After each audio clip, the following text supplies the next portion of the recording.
मित्रों, cut commission और corruption, इसके बगैर कांग्रेस पार्टी रह ही नहीं सकती।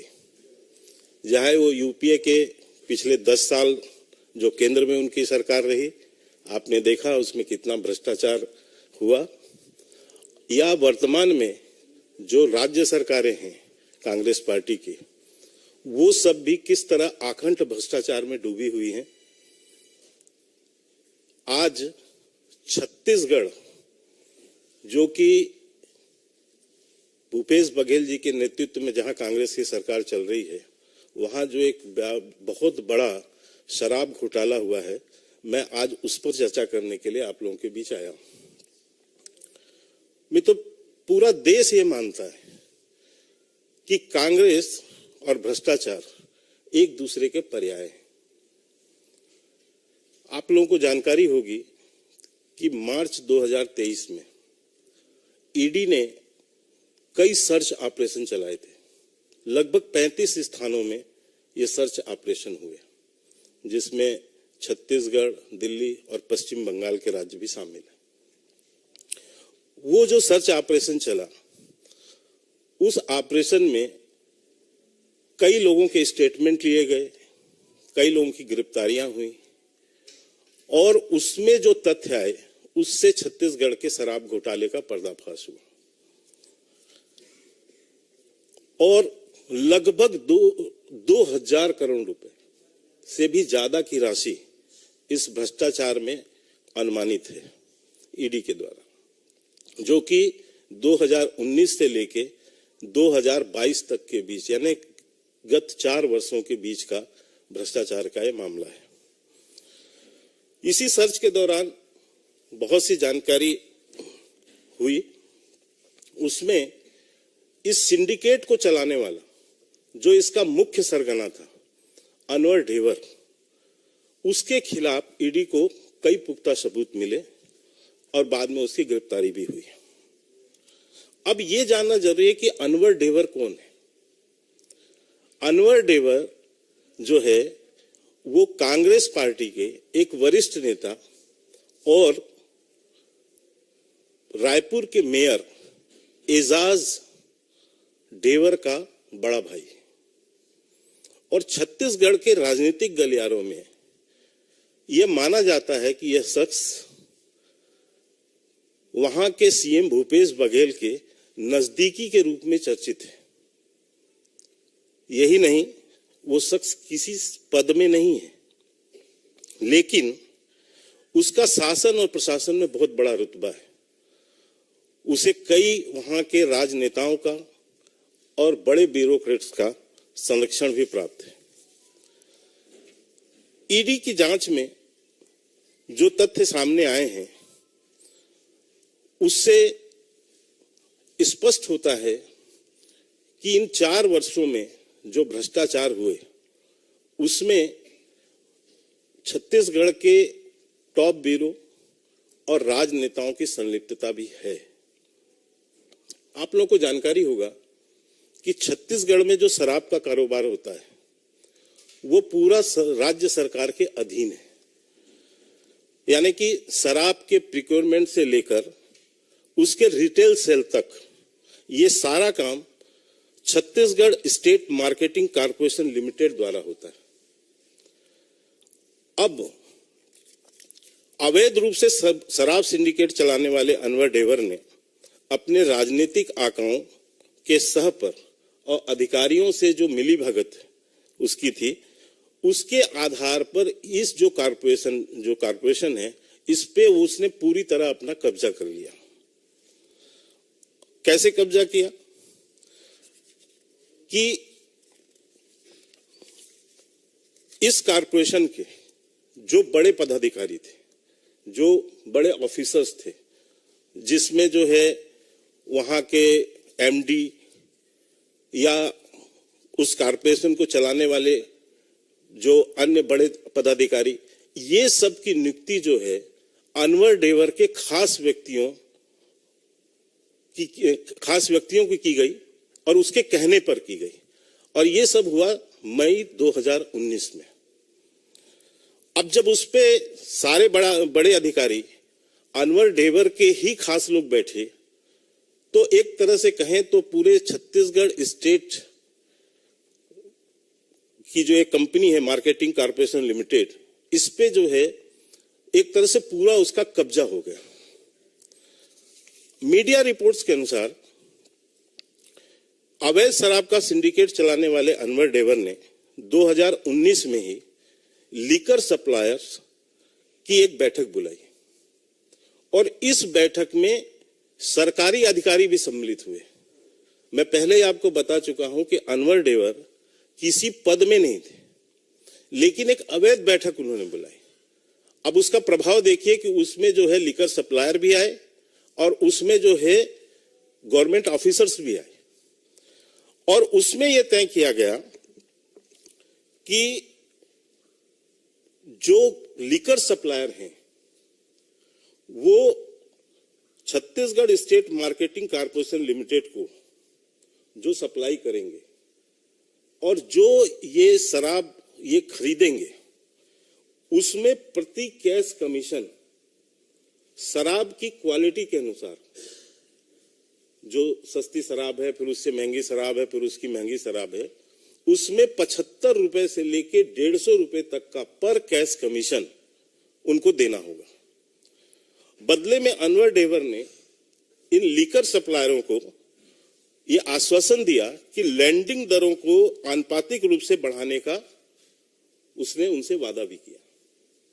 अब यह व्यवस्था जो है मान ली गई और इसके बाद एक करप्शन जो वहां भ्रष्टाचार प्रारंभ हो गया, कमीशन का खेल जो है प्रारंभ हो गया।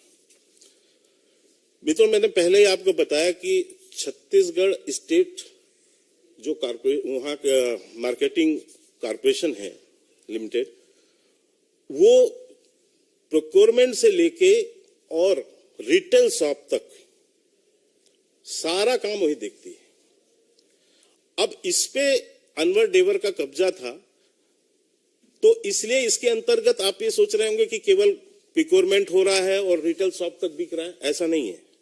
इसके बीच में और बहुत सारी बातें हैं, जैसे सप्लायर कौन होगा,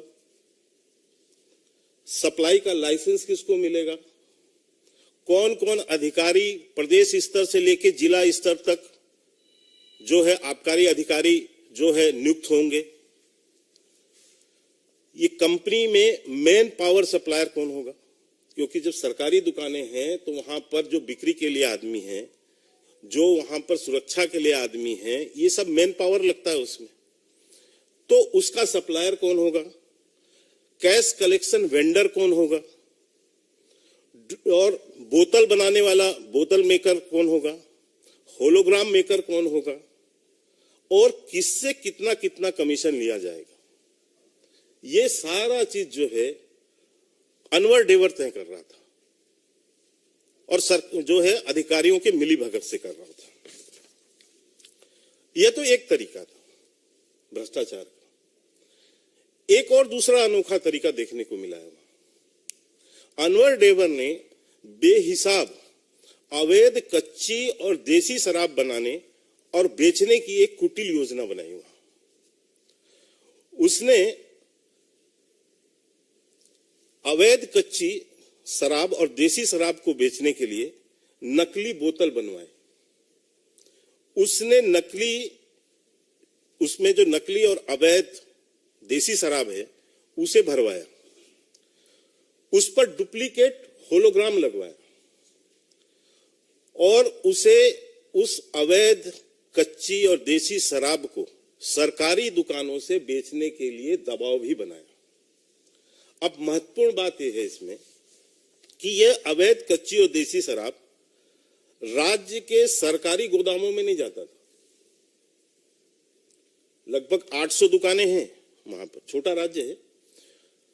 800 दुकानों में इस पूरे अवैध कच्ची देसी शराब को खपाने का पूरा जो है एक षड्यंत्र रचा गया, पूरा प्रयास किया गया और वहीं खपाया भी गया। ये गोदामों में नहीं जाता था, ये डायरेक्ट जो रिटेल शॉप थे उन शॉप तक जो है डायरेक्ट इसको पहुंचाया जाता था। और ये क्यों किया जाता था, इसके पहले बता दूं कि ये जो रिटेल शॉप तक जो पहुंचाते थे एक कच्ची देसी शराब को, जो कि वहां प्रतिबंधित है ऐसी शराब बिक्री, नकली बोतल में भरना, नकली होलोग्राम लगाना और उसे सीधे रिटेल शॉप तक पहुंचाना, और उसकी नकदी में जो है बिक्री होती थी। कोई टैक्स नहीं, कोई उत्पादक टैक्स नहीं, किसी तरह का उसमें टैक्स नहीं लगता था। वो बाहर से ही बन के जो आया और बाहर उसकी बिक्री कर दी गई। पूरी बिक्री का कोई रिकॉर्ड नहीं था। अब मैंने जो कहा कि ये गोदामों में क्यों नहीं जाता था, यदि ये गोदामों में जाता तो ये सरकारी एंट्री होती, तो सरकारी एंट्री न हो और रिटेल शॉप में भी बिके, वहां भी इसकी कोई एंट्री ना हो, और ये जो अवैध शराब है इसकी बिक्री हो और इसका सीधा पैसा जो है भ्रष्टाचार की भेंट चढ़े। इस सिस्टम को वहां पर अपनाया गया और ये 4 साल तक ये खेल वहां पर चला है। ईडी की जांच के बाद यह तथ्य सामने आया कि 2019 से लेकर 2022 तक छत्तीसगढ़ राज्य में सरकारी दुकानों से जितनी शराब की बिक्री हुई उसमें 30 से 40% शराब ये जो है अवैध कच्ची और देसी शराब वहां पर बेची गई। मतलब यदि 10 बोतल शराब बिक्री होती है तो 4 बोतल शराब ये अवैध शराब की बिक्री वहां होती थी, कि उसको फोर्सफुली ढंग से उसको बिकवाया जाता था। इससे जो है अनुमान है कि इन घोटालेबाजों को लगभग 1200 से 1500 करोड़ रुपए का अवैध मुनाफा हुआ। इसके अलावा जो लिकर सप्लायर थे उनके लाइसेंस, जो कि वार्षिक वहां लाइसेंस होता है, सालाना लाइसेंस देने के लिए कमीशन उससे अलग लिया गया, उससे भी अवैध रूप से पैसा कमाया गया, जिससे जो ईडी का अनुमान है कि ये 2000 करोड़ से ज्यादा का भ्रष्टाचार का मामला है। अब प्रश्न यह आता है कि आखिर इस भ्रष्टाचार से कमाया गया जो अवैध पैसा था वो किस किस तक पहुंचा। इसमें भी बड़ी स्पष्टता के साथ इस शराब घोटाले का एक हिस्सा तो अनवर डेवर के पास जाता था और दूसरा बड़ा हिस्सा अनवर डेवर ने अपने पॉलिटिकल मास्टर्स मींस राजनीतिक आंकड़ों को पहुंचाता था। अब मेरा प्रश्न छत्तीसगढ़ के जो मुख्यमंत्री भूपेश बघेल जी हैं उनसे, कि एक प्राइवेट पार्टी सरकारी company Chhattisgarh state marketing corporation limited को पूरी तरह अपने कब्जे में ले लेता है, राज्य के पूरे आबकारी विभाग को अपने कब्जे में ले लेता है। क्या है बिना राज्य सरकार के संरक्षण के संभव है? जो कि किसी भी राज्य का राजस्व का सबसे बड़ा जो विभाग है वो आबकारी है, और उसमें इतना बड़ा खेल चल रहा हो, क्या यह किसी राज्य सरकार के संरक्षण के बगैर संभव हो ही नहीं सकता। आखिर भूपेश बघेल जी, आपका और अनवर डेवर का रिश्ता क्या कहलाता है? आपके नाक के नीचे ये विभाग कब्जे में आ गए उसके, और इतना भ्रष्टाचार हुआ और आपको पता भी नहीं चला। आप उस राज्य के मुख्यमंत्री हैं, आपके आबकारी मंत्री, आपके राजस्व मंत्री मौन क्यों रहे? आखिर इस 2000 करोड़ रुपए की से ज्यादा के जो वहां भ्रष्टाचार हुआ है, इसकी जवाबदेही किसकी है? पूरे देश में मित्रों चर्चित है कि वर्तमान छत्तीसगढ़ सरकार कांग्रेस की एटीएम है। अब इस एटीएम में जो है आदिवासी बहुल राज्य छत्तीसगढ़, उसके जनता की गाढ़ी कमाई जो राजस्व के रूप में देते हैं वो तो भरी जाती है, पर उस एटीएम का कार्ड किसके पास है? ये आने वाले समय पे जांच पे और स्पष्टता इसमें होगी। पर राहुल गांधी जी, सोनिया गांधी जी, आपको भी इस पर जवाब देना होगा।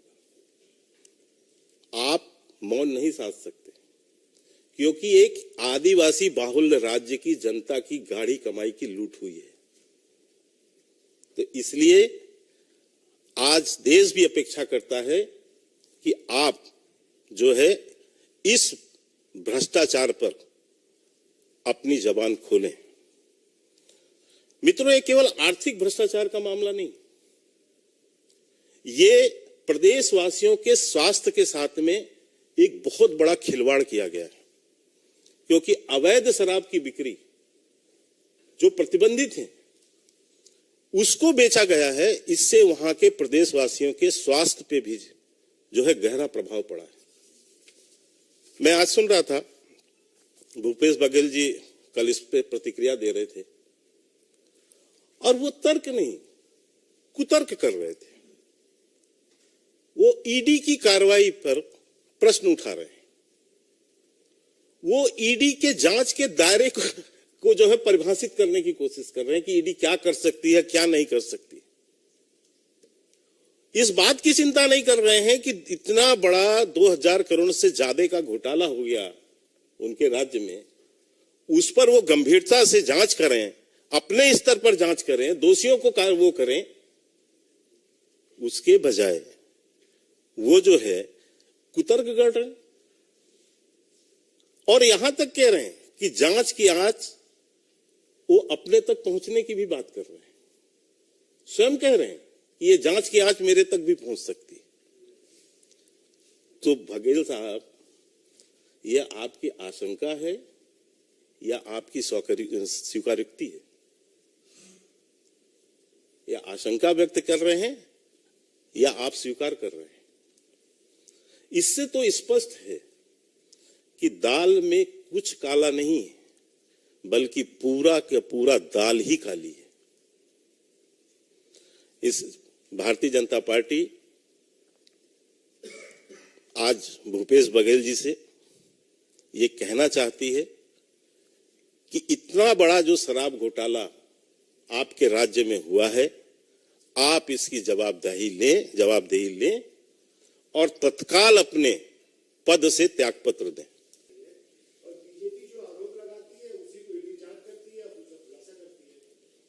मुझे आश्चर्य है। देखिए, एक ईडी जो है स्वायत्त जो है संस्था है, जांच एजेंसी है, और जब वहां तथ्य मिल रहे हैं, वहां पर सबूत मिल रहे हैं, मनी लॉन्ड्रिंग का पूरा ट्रेल मिल रहा है, तो इस तरह के वो आरोप लगाएं। इसीलिए तो मैंने कहा कि इस तरह से आरोप लगाकर वो लोगों को वहां भ्रमित करना चाहते हैं। लेकिन सच्चाई ये है कि इतना बड़ा जो वहां भ्रष्टाचार हुआ है, उस भ्रष्टाचार के तार, जैसा मैंने कहा कि अनवर डेवर के जो है पॉलिटिकल मास्टर्स राजनीतिक आंकड़ों से जुड़े हुए, इसलिए घबराहट हो रही है। देखिए, इस पर जो है कार्रवाई निरंतर चल रही है और जो इसके अभियुक्त लोग हैं वो कई लोग गिरफ्तार हुए हैं, कुछ लोग जो है गिरफ्तार होने वाले भी हैं उसमें, जो कि जिस ढंग से ट्रेल दिख रहे हैं उसके, तो यदि ऐसा है तो गिरफ्तारियां भी होंगी जो लोग उसमें सम्मिलित हैं। और छत्तीसगढ़ के जो हमारी राज्य इकाई है, वो जिस दिन से इसका खुलासा हुआ है उस दिन से लगातार प्रदर्शन भी कर रहे हैं, अपनी आवाज भी उठा रहे हैं, धरना प्रदर्शन भी जगह जगह हो रहा है और भूपेश बघेल सरकार से उससे जवाब भी मांगा जा रहा है।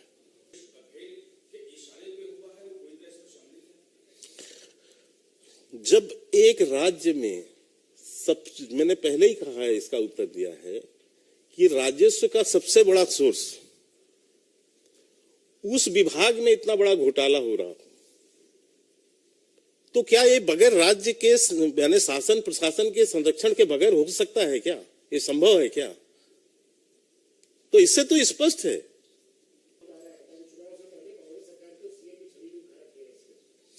देखिए, बघेल साहब की हताशा है, निराशा है, बौखलाहट है, इस कारण से वो ऐसी बात कर रहे हैं। ये कोई पहला घोटाला नहीं है।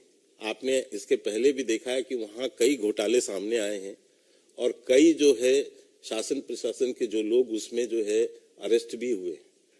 अभी तक उनको कोर्ट से बेल भी नहीं मिल पा रहा। तो ये एक घोटाले का मामला नहीं है। यदि आप भ्रष्टाचार करेंगे तो निश्चित रूप से कार्रवाई होगी और समुचित कार्रवाई होगी। वैसे आज मेरा ये विषय नहीं है, लेकिन स्पष्ट है कि वहां जो है आपस में एक दूसरे पर लाठियां चल रही हैं, जबानी लाठी, और जिस ढंग का उनके बीच में घमासान युद्ध चल रहा है, एक सीएम अपने पूर्व डिप्टी सीएम के ऊपर आरोप लगाता है, उस पर राजद्रोह का मुकदमा लगाता है, और दूसरा जो डिप्टी सीएम जो उनका था, पूर्व डिप्टी सीएम, वो जो है मुख्यमंत्री के ऊपर इस बात का आरोप लगा रहा है कि वो भ्रष्टाचार का संरक्षण कर रहे हैं। तो आपस में इन दोनों का द्वंद्व देखिए और आनंद भी लीजिए। Thank you. बहुत बहुत धन्यवाद।